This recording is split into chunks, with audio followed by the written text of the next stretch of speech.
किसान साथियों, 2026 का खरीफ सीजन बस आ ही गया है, लेकिन सच कहूं तो इस बार हवाएं कुछ बदली बदली सी हैं। आजकल हर गांव में, हर चौपाल पर बस एक ही चर्चा है, एल निन्यो।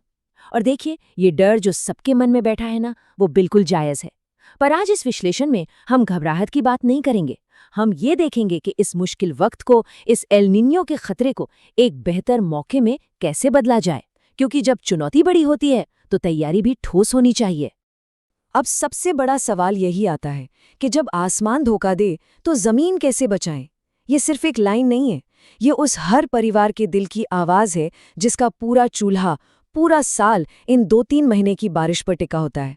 बारिश का वो इंतजार कितना डरावना होता है, ये आपसे बेहतर कौन जानता है। लेकिन इस साल हम आसमान के आगे हाथ जोड़कर नहीं बैठेंगे। हम जमीन पर ऐसी पुख्ता तैयारी करेंगे कि अगर बारिश कम भी हो तो भी हमारी फसल पूरी और पक्की हो। हालात कितने गंभीर हैं, इसे जरा इन आंकड़ों से समझिए। भारतीय मौसम विभाग यानी IMD ने साफ कहा है कि 2026 में सिर्फ 52% बारिश होने की उम्मीद है।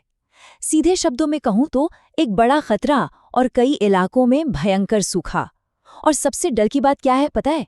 ऐसे नाजुक वक्त में खेत में की गई एक छोटी सी गलती, बस एक गलत बीज या बुआई में थोड़ी सी देरी, आपकी 6 महीने की कड़ी मेहनत और पूंजी को मिट्टी में मिला सकती है। क्योंकि देखिए, खेती कोई आम व्यापार थोड़ी है, इससे हमारे घर की सांसें चलती हैं।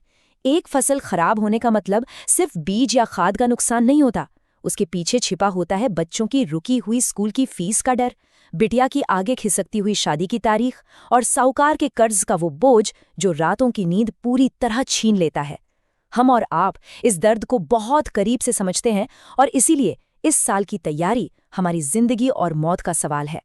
तो चलिए सबसे पहले देखते हैं कि सूखे के डर से हम किसान आखिर सबसे बड़ी गलती कहाँ कर बैठते हैं। यहीं पर 90% किसान धोखा खाते हैं। सूखे के डर और ज्यादा पैदावार के लालच में हम एक ऐसी गलती करते हैं जो पूरी फसल डुबा देती है।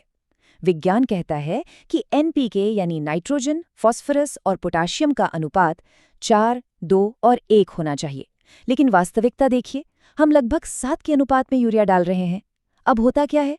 अंधाधुंध यूरिया डालने से पत्ते गहरे हरे जरूर हो जाते हैं, किसान खुश हो जाता है, लेकिन सच्चाई ये है कि अंदर से पौधा बिल्कुल नरम और कमजोर हो चुका है। और ये नरम हरे पत्ते माहू यानी ब्राउन प्लांट हॉपर जैसे कीड़ों को चुंबक की तरह खींच लाते हैं। फसल बाहर से हरी दिखती है, पर अंदर ही अंदर कीड़े उसे खोखला कर देते हैं। और इसके बाद शुरू होता है एक ऐसी तबाही का चक्रव्यूह जो पूरा साल बर्बाद कर देता है। बारिश के इंतजार में खरीफ की बुआई लेट हो जाती है, बुआई लेट तो कटाई लेट, जो नवंबर तक खिंच जाती है। नतीजा, रबी की फसल यानी हमारा गेहूं, उसकी बुआई दिसंबर तक चली जाती है। अब सोचिए, जब तक गेहूं की बालियां पकने का समय आएगा, तब तक मार्च की झुलसा देने वाली गर्मी शुरू हो चुकी होगी। बस इस एक देरी के कारण गेहूं का दाना सिकुड़ जाता है और आमदनी आधी रह जाती है। तो अब आप सोचेंगे कि इसका हल क्या है? अब जो तकनीक मैं आपको धान और सोयाबीन के लिए बताने जा रहा हूं, ये इस मुसीबत का सबसे पक्का इलाज है। पेश है DSR यानी डायरेक्ट सीडेड राइस, जिसे हम सीधी बिजाई भी कहते हैं। ध्यान दीजिएगा, 2026 के इस एल नीनो साल में धान के लिए ये कोई विकल्प नहीं है, ये हमारी मजबूरी और सबसे बड़ी जरूरत है। इसमें ना तो नर्सरी तैयार करनी है और ना ही खेत में पानी भरकर वो पुरानी मचमच करनी है। बीज को सीधा मिट्टी में बोया जाता है। बारिश पर जो हमारी बरसों की खतरनाक निर्भरता थी ना, उसे तोड़ने का ये सबसे असरगार और आधुनिक तरीका है। और DSR के फायदे सुनकर आप वाकई हैरान रह जाएंगे, क्योंकि ये सीधा पैसा है जो आपकी जेब में बचेगा। इस तकनीक से 25% कम पानी लगता है। मजदूरी का जो इतना भारी खर्च है, वो 40 से 45% तक घट जाता है। ट्रैक्टर के महंगे डीजल पर 27% की बचत होती है। और सबसे बड़ी बात पता है क्या है? फसल 7 से 10 दिन पहले पककर तैयार हो जाती है, यानी आगे गेहूं की बुवाई के लिए बिल्कुल सही समय मिल जाता है। ये तकनीक सच में एक आम किसान के लिए हजारों रुपए की बचत है। लेकिन याद रखिए, खेती का सबसे बड़ा अस्त्र है एक सही बीज। मैं चाहूंगी कि आप लोग इस लिस्ट का तुरंत स्क्रीनशॉट ले लें, क्योंकि कल जब आप मंडी या बीज भंडार जाएंगे तो ये जानकारी आपके बहुत काम आएगी। अगर आप सोयाबीन लगा रहे हैं तो NRC 136 और JS 2034 चुनने चाहिए। ये बीज सूखे और कम बारिश को झेलने के मास्टर हैं। वहीं धान के लिए सीआर धान 808 जो सूखे में भी 10 से 30% ज्यादा पैदावार देता है, या फिर सीआर धान 807 जो खास सीधी बिजाई के लिए ही बनाया गया है। सही बीज चुन लिया, समझ लीजिए आधी जंग वहीं जीत ली। पर दोस्तों, बात सिर्फ बीज पर आकर खत्म नहीं होती, असली खेल तो अब शुरू होता है। अगर आप पूरे खेत में सिर्फ सोयाबीन बो रहे हैं तो सूखे के इस साल में पूरे नुकसान का जोखिम उठा रहे हैं। इसका एक शानदार तोड़ है इंटरक्रॉपिंग यानी सहखेती। खेत में सोयाबीन के साथ तुर, जिसे हम अरहर भी कहते हैं, उसे 4 और 2 के अनुपात में लगाइए। 4 लाइन सोयाबीन की और 2 लाइन तुर की। इसके पीछे का विज्ञान समझिए। सोयाबीन की जड़ें ऊपर होती हैं जबकि तुर की जड़ें गहराई में जाती हैं। अगर सूखे की मार से आपका सोयाबीन थोड़ा सूख भी गया ना, तो जमीन की गहराई से नमी लेकर तुर की फसल लहलहा उठेगी। ये प्रकृति की अपनी इंश्योरेंस पॉलिसी है जो आपको कभी डूबने नहीं देगी। और ये सब मैं हवा में नहीं कह रहा, इन आंकड़ों को ध्यान से देखिए। 1 एकड़ में अगर आप पुराने तरीके से धान लगाते हैं तो करीब 33,000 रुपए का शुद्ध मुनाफा बचता है। वहीं जब आप डीएसआर और सही खाद का प्रबंधन अपनाते हैं तो ये मुनाफा सीधे बढ़कर 51,200 रुपए तक पहुंच जाता है।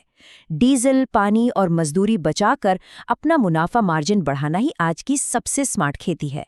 चलिए, अब आते हैं उस मुद्दे पर जिसका आप सबको सबसे ज्यादा इंतजार था, लागत को जीरो करके बम्पर पैदावार लेने का तरीका। महंगे केमिकल से आज़ादी पाने का सबसे असरदार उपाय है जीवामृत।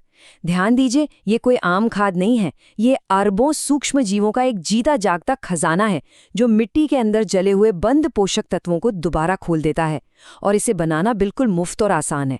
10 किलो देसी गाय का गोबर, 10 लीटर गौमूत्र, 1 किलो गुड़, 1 किलो किसी भी दाल का बेसन और थोड़ी सी खेत की मेड़ की मिट्टी, इसे मिलाकर बस 48 से 72 घंटे तक सड़ने दीजिए। गुड़ और बेसन से इन जीवाणुओं को ताकत मिलती है। जब ये घोल पानी के साथ खेत में जाता है ना, तो पूरी जमीन जाग उठती है। और खेती का एक सुनहरा नियम आज एकदम गांठ बांध लीजिए, कभी भी नंगा बीज मिट्टी में नहीं बोना चाहिए। हमेशा बीजामृत का इस्तेमाल करें। ये समझ लीजिए बीज के ऊपर एक जैविक कवच यानी आर्मर चढ़ा देता है। ये खेती का सबसे सस्ता और सबसे मजबूत इंश्योरेंस है जो मिट्टी में फैलने वाली फंगस और बीमारियों से बीज की शुरुआती जड़ों को बचा लेता है। जब आपके पास बीजामृत जैसा मुफ्त हथियार है तो उन महंगे जहरीले केमिकल्स की कोई जरूरत नहीं है।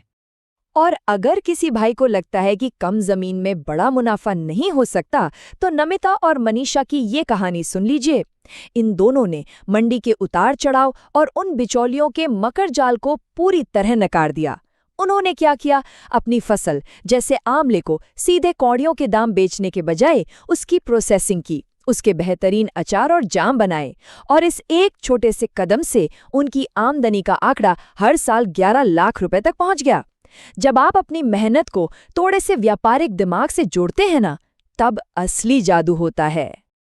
अब आखिरी और सबसे जरूरी बात, मॉनसून आने में बस कुछ ही वक्त बचा है, तो हमें कल का इंतजार नहीं करना है। कुछ ऐसे काम हैं जो आपको आज और अभी करने हैं। सबसे पहला काम, खेत की गहरी जुताई। मई और जून की इस झुलसती धूप का पूरा फायदा उठाइए। 15 से 20 सेंटीमीटर गहरी जुताई करने से जमीन के अंदर छुपे हुए खतरनाक कीड़ों के अंडे और घास फूस की जड़ें भुन जाएंगी। दूसरा काम, सरकार से मुफ्त में मिलने वाला सॉइल हेल्थ कार्ड तुरंत बनवाएं ताकि आपको पता हो कि मिट्टी को आखिर चाहिए क्या। तीसरा, जो सूखा बर्दाश्त करने वाले बीज मैंने बताए उन्हें अभी खरीद कर रख लें। और चौथा, खेत में पानी निकालने का रास्ता अभी से साफ कर लें, क्योंकि एल नीनो में बारिश जब आती है तो अचानक और बहुत तेज आती है। आज इस पूरे विश्लेषण के बाद एक बात तो बिल्कुल शीशे की तरह साफ हो चुकी है। सूखा आएगा, ये एक चुनौती जरूर है, पर ये हमारी तबाही नहीं है। जरा सोचिए, जब हमारी जमीन गहरी जुताई से पूरी तरह तैयार हो, जब हमारे पास डीएसआर और इंटरक्रॉपिंग की ढाल हो, और जब हमारे बीज सही और बीजामृत से सुरक्षित हो, तो ये सूखा या कोई एल नीनो हमारी खेती का आखिर बिगाड़ क्या लेगा। नई तकनीक, सही जानकारी और आप किसान भाइयों की अटूट मेहनत के आगे मौसम की हर मार बेअसर है। हिम्मत बनाए रखिए और इस तैयारी में जुट जाइए। आने वाली फसल हमारी और आपकी जरूर लहलहाएगी।